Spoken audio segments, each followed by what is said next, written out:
Brenda always said that you can't hold men too tightly, or you'll push too hard and they'll push back. So, when Marcus openly started keeping Tiffany, I didn't cry or make a scene. I just asked him, will you divorce me for her? He said no, and turned around to give me a mansion as compensation. Not long after, Tiffany found out she was pregnant. She came to me and said, Tiffany wants me to give her official status before she'll have the baby. We'll get a temporary divorce. Once she gives birth, we'll remarry. Later, I waited for a long time. I waited until he and that woman had a second child. I never heard him mention remarriage. But it didn't matter. At least I, like him, also had a son and a daughter. I had just finished preparing baby food and was about to feed the children when a long unseen message suddenly popped up. It was from Marcus, whom I hadn't contacted in 3 years. He wrote, Grace, come back. Let's remarry. Meet me at the registrar's office tomorrow at 8 in the morning. The words were cold. Yet, I could almost see his condescending, contemptuous expression, just as it had been 3 years ago when he proposed divorce. He had embraced a 3-month pregnant Tiffany, and casually told me, Tiffany wants me to give her official status before she'll have the baby. We'll get a temporary divorce. Once she gives birth, we'll remarry. He said he couldn't let them, mother and child, down. So, I had to be inconvenienced a little. I opened my mouth, wanting to ask him why he could so easily abandon our 5 years of shared history. But just as I was about to speak, I remembered what Brenda had said. She'd told me, when men have money, their hearts tend to stray. But even if he has dozens of women outside, as long as you're in his heart, sometimes you can turn a blind eye. I nodded, not arguing with him. I just asked one question, do you still love me? My question seemed to bother him. Displeasure flickered in his eyes, and he responded. Ed in a low voice, Grace, we're both almost 30. There's no need to be so overly dramatic, always dwelling on whether there's love or not. In that moment, I felt like I had gotten the answer I wanted. And yet, I hadn't. I didn't say another word. I efficiently packed my bags, making room for the new mistress of the house. The next day, we met at the registrar's office to process the divorce. The moment we walked out after getting the divorce certificate, he gave me a new sports car. His expression was sharp, laced with a warning, Grace, from now on, you'd better behave yourself and don't cause trouble for Tiffany. Once she has the baby, I'll contact you about remarriage. But if you don't behave, don't even think about it. Not far away, Brenda's gaze was fixed on us. The words I wanted to say were caught in my throat.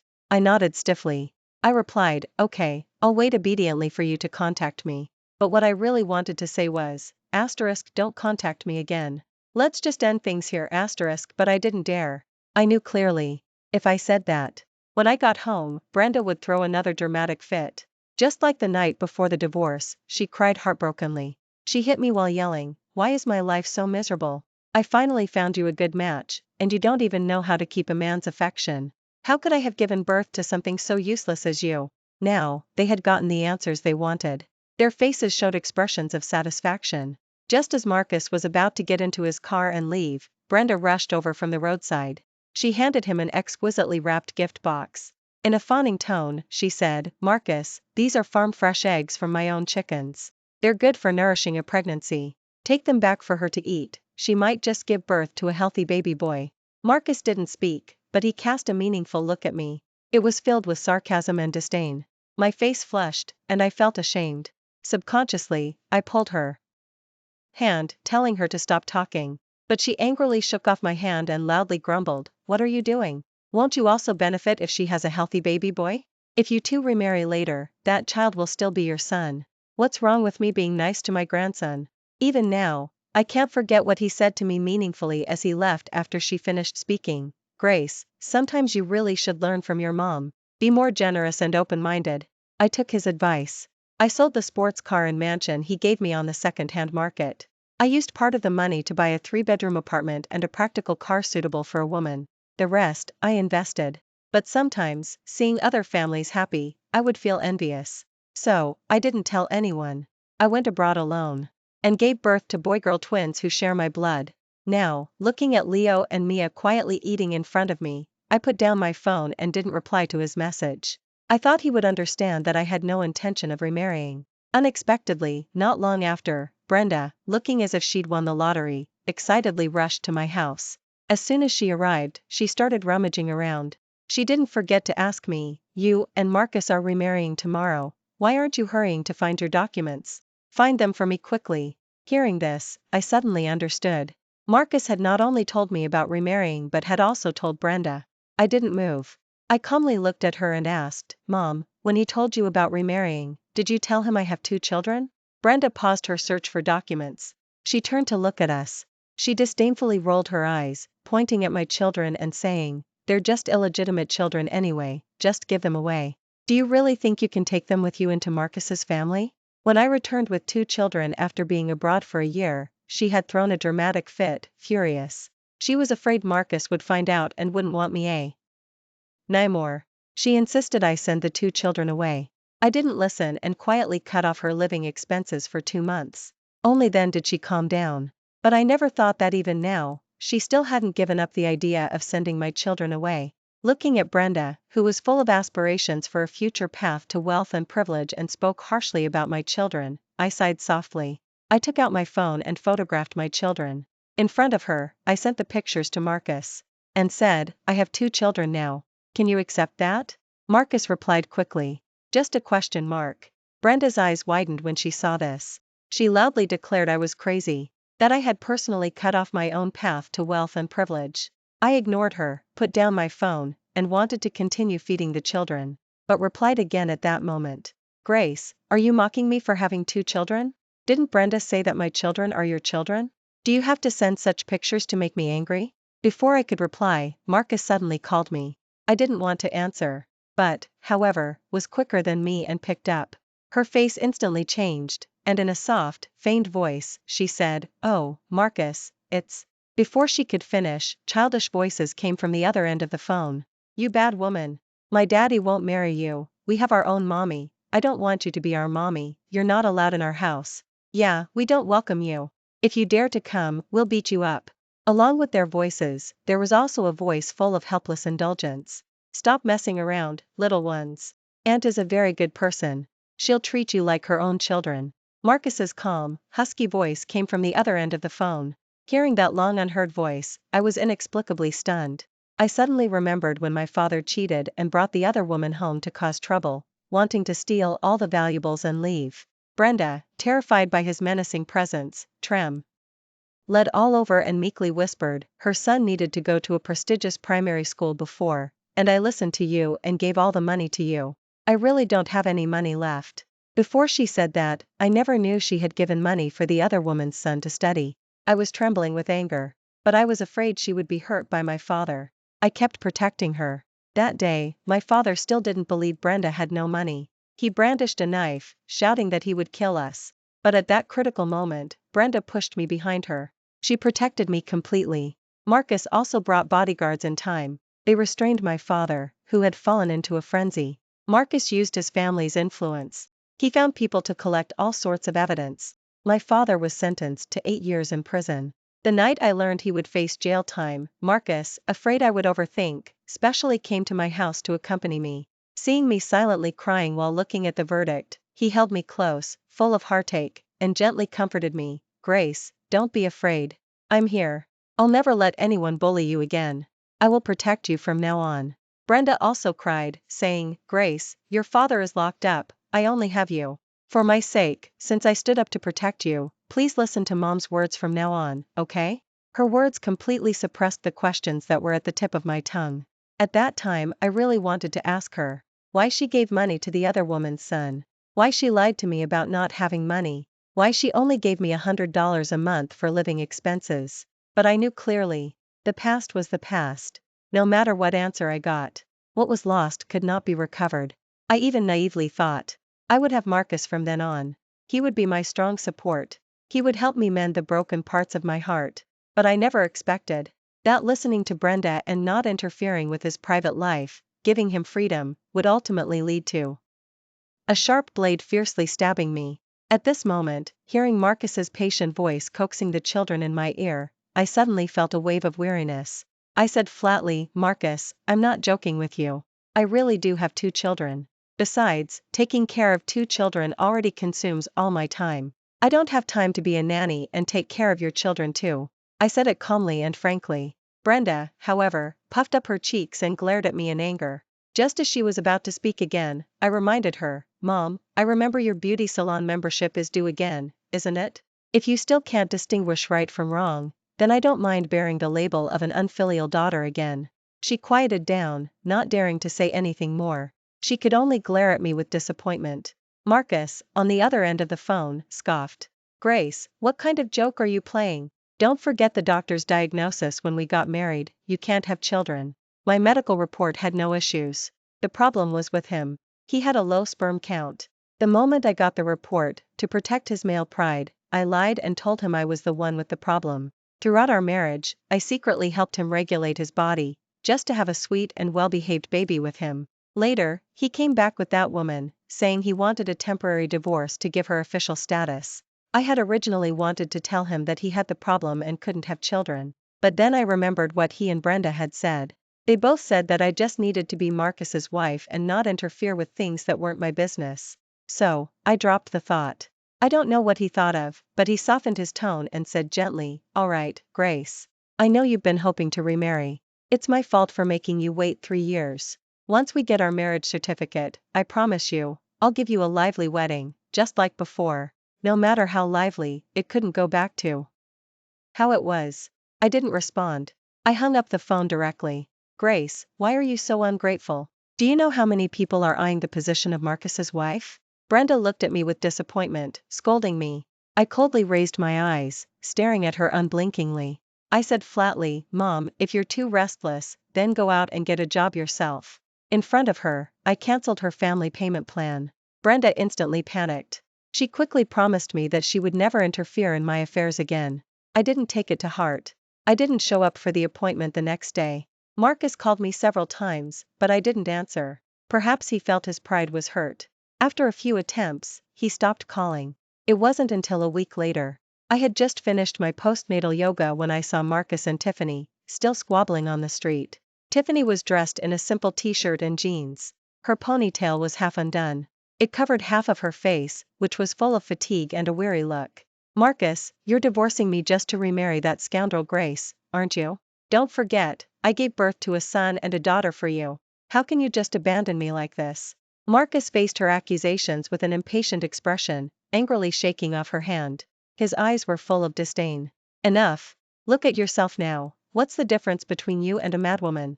Besides, Grace and I were genuinely in love. If you hadn't shamelessly got into my bed and gotten pregnant with my child, how could I have divorced her and married you?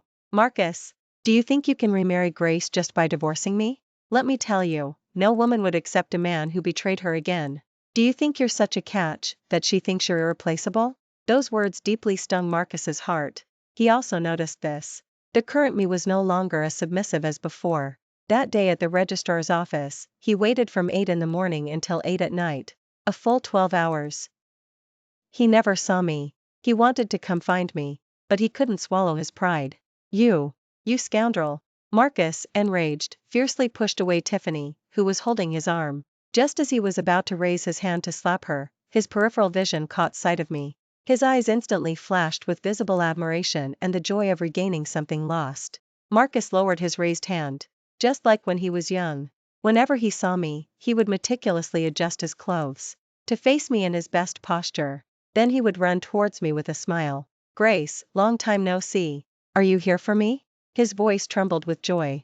Compared to his happiness, I was completely calm. It has been quite a while. He thought I was complaining about his lack of contact for 3 years, and quickly explained, Grace, I wanted to come find you before, but... He noticed Tiffany, who was standing still and glaring at me fiercely. He gritted his teeth and said, It's all because of that woman. She gave birth to a child only a year ago, then drugged me and got pregnant again, which prevented me from coming to find you sooner. Grace. I've already divorced her now. Please come back, I miss you a lot. The contempt and disgust from 3 years ago were gone from his eyes. Instead, they held the fervent love of his youth. Tiffany saw this. Unconcealed malice erupted in her eyes. She quickly walked towards us, scoffing, Miss Grace, how desperate are you to get married? To be eyeing someone else's husband for 3 whole years? Don't you know we have a son and a daughter, and the children can already talk? Or are you just incapable of having your own children, so you enjoy being someone else's stepmother? Shut your mouth. Before I could say anything, a thin layer of anger appeared on Marcus's face, and he reprimanded her. "You're the other woman who ruined our relationship. How dare you talk about her like that? When it comes to shamelessness, who can compare to you?" Tiffany's face turned pale from his words. I gave him a faint glance. 3 years ago, when he asked for a divorce, he had held Tiffany tightly, shielding her behind him, afraid that I would hurt her. Even when Tiffany cried and said she was willing to abort the baby and leave, he had anxiously embraced her. He gently soothed her agitated emotions and told her, "I want both you and the baby. With me here, no one will harm you. I will divorce her and give you a happy home." His words to her were completely different from his words to me. He told me that once the baby was born, he would remarry me. To her, however, he said, "I will give you a happy home." His heart was both big and small. He could accommodate two people at once, but he couldn't love one person wholeheartedly. "All right, both of you stop arguing. My children are waiting for me at home, so I won't stay." I calmly took a step back and was about to leave. Marcus heard this and thought I was making an excuse to leave. He actually smiled and said, "Then I'll go back with you. It'll be a good chance to see your children." He heavily emphasized the word children, with a hint of mockery. I couldn't understand. Were my words so untrustworthy? I looked at him and said flatly, "My children are shy with strangers and don't like outsiders. Next time you have time, Grace, stop joking. I know you don't really have any children, and I know you're upset that I have two children. But don't worry, I've made it clear to them that you'll be their only mother from now on." Marcus said to me in a negotiating tone, "Or if you feel you haven't raised them and can't develop affection, we can adopt a baby. We'll raise her as our own from childhood." Hearing this, I couldn't help but laugh out loud. I have my own children to raise. Why should I raise someone else's? I opened my mouth, about to speak. A store clerk, who had just come out of the baby store to take out the trash, saw me. Her eyes lit up, and she quickly ran towards me. Grace, will Leo and Mia be coming for a swim this weekend? We'll prepare in advance." "Yes, they will. I might be a bit busy, so I'll have my friend bring the two little ones over." I smiled faintly, responding to her. Marcus's face turned pale. He looked at me with disbelief. What, Leo and Mia?"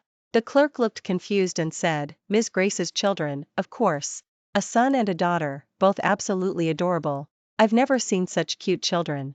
Her words were like a bolt of lightning, striking him hard. Marcus trembled, disbelievingly asking, You really have children? How old are they? Are they mine?" He asked several questions in a row. His voice trembled even more, and he clearly sounded excited. He seemed to think I had gotten pregnant with his child when we divorced. The clerk's eyes filled with even more confusion when she heard this. Because my children's father is Anglo-Chinese. They both inherited their father's blue eyes. And is pure Chinese. If this wasn't clarified, people might gossip about me behind my back. Although I didn't care what others said, my children shouldn't suffer any injustice. We divorced 3 years ago. My children are only 2 years old. How could they be yours? My expression was calm, and I said it casually. The expectation on Marcus's face abruptly froze when I finished speaking. How is that possible? You said you would obediently wait for me." Tiffany seemed to have heard something amusing and eagerly interjected, "See, Marcus? I told you long ago she wasn't a good woman. She was never going to obediently wait for you to propose remarriage. Now look, she's even had children with someone else."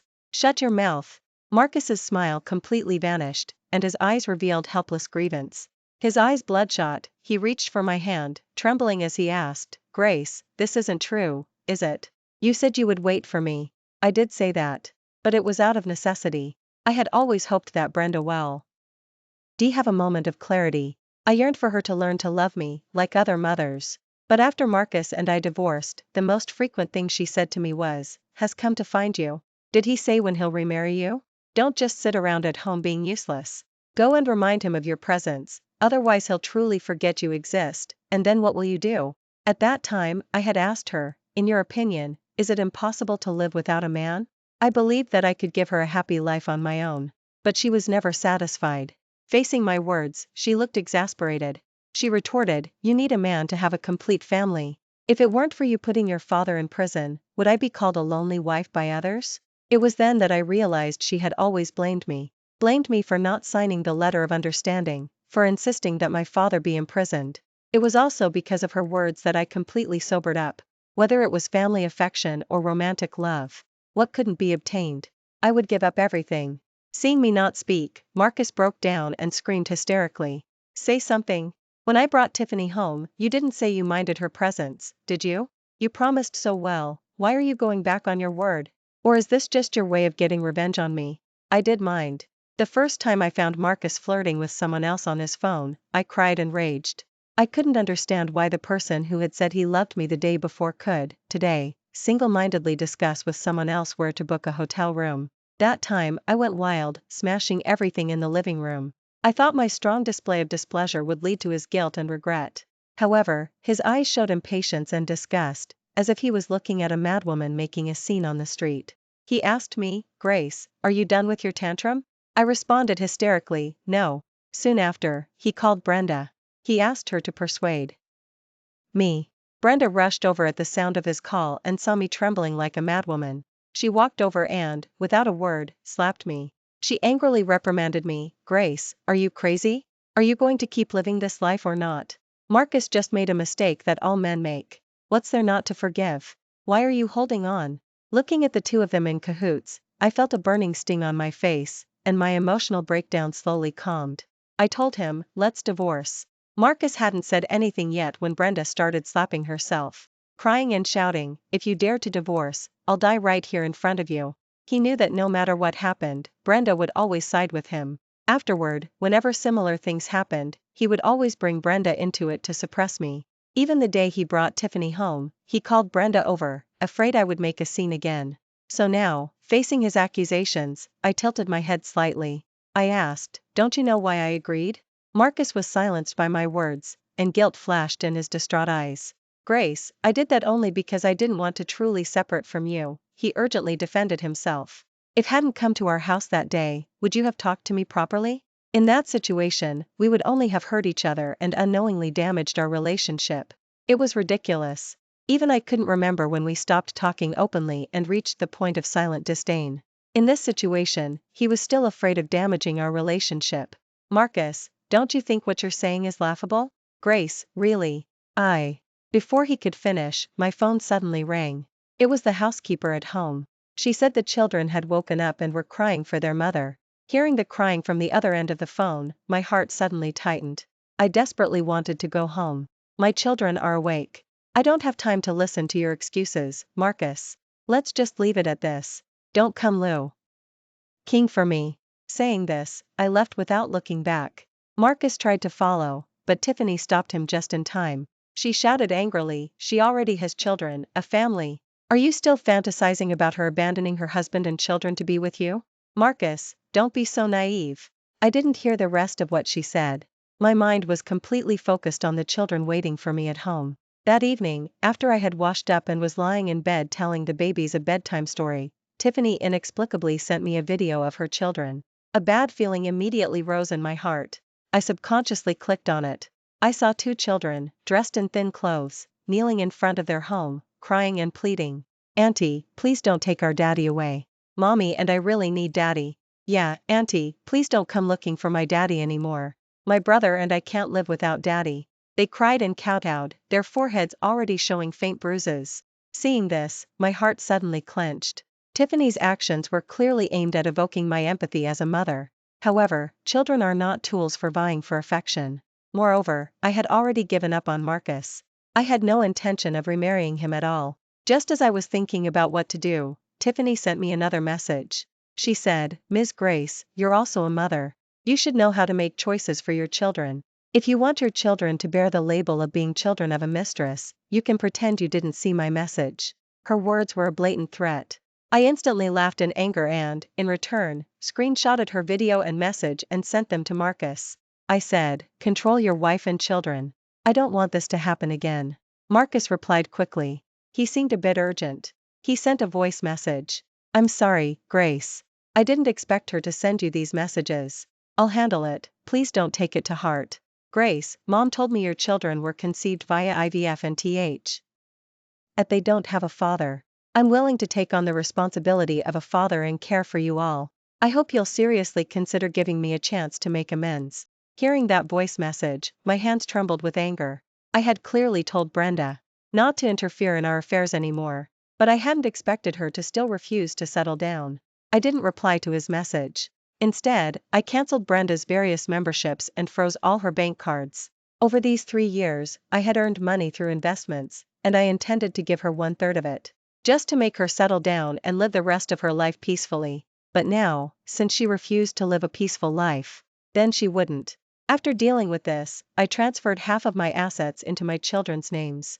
This agreement would only become effective when they came of age. It was a safeguard I left for them. Brenda found out her bank cards were frozen. She came to my door, furious, to confront me. Grace, what do you mean by this?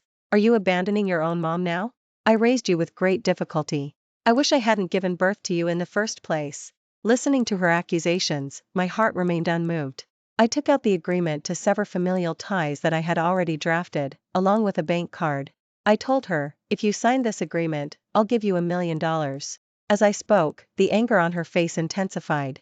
Just as she was about to explode, I continued, or, you can choose to sue me. I will pay you a fixed monthly alimony as required by law.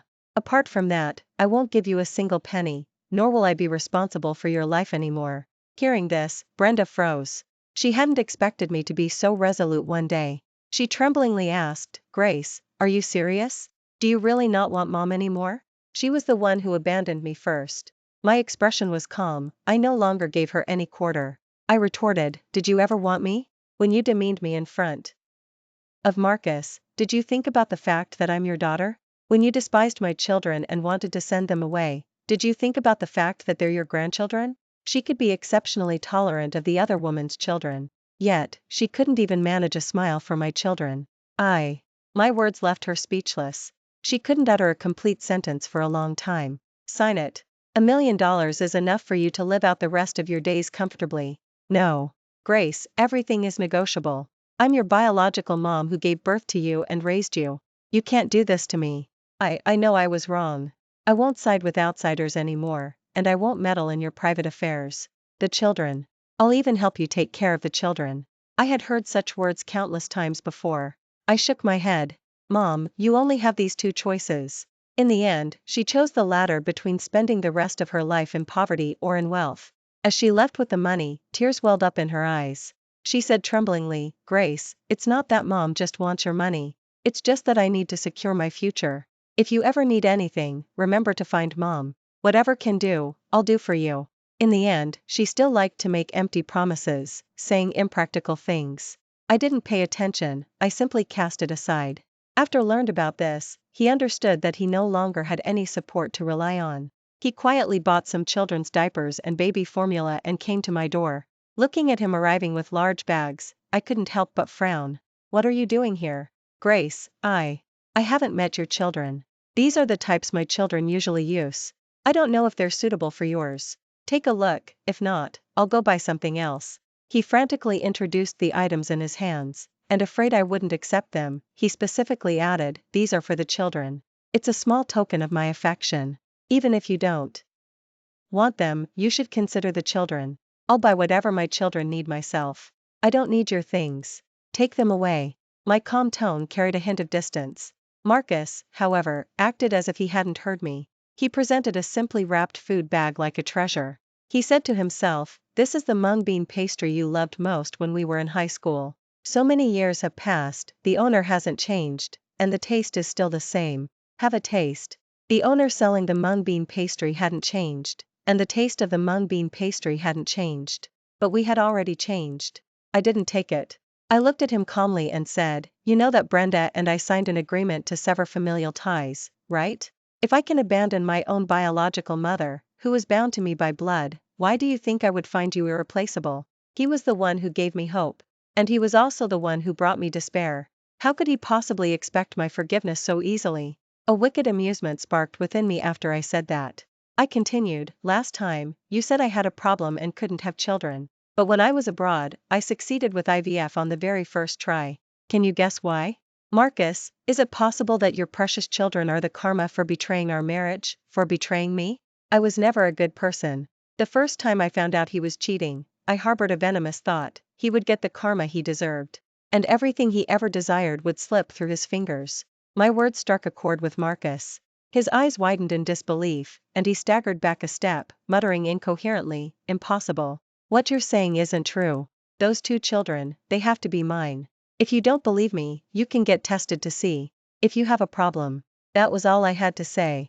With that, I didn't spare him another glance. I shut the door firmly, without mercy. Not long after, news spread that Marcus had taken the 2 children to the hospital for genetic testing. The results showed that they were indeed not biologically related to him. Marcus, like a madman, went to confront Tiffany. Tiffany, upon learning this, had tried to flee, but Marcus's people managed to apprehend her in time. At that moment, Marcus, seething with fury, arrived at the room where Tiffany was being held, clutching the test report.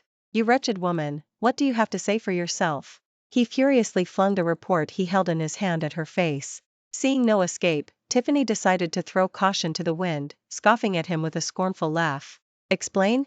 What do I need to explain? From beginning to end, I only told you I was pregnant.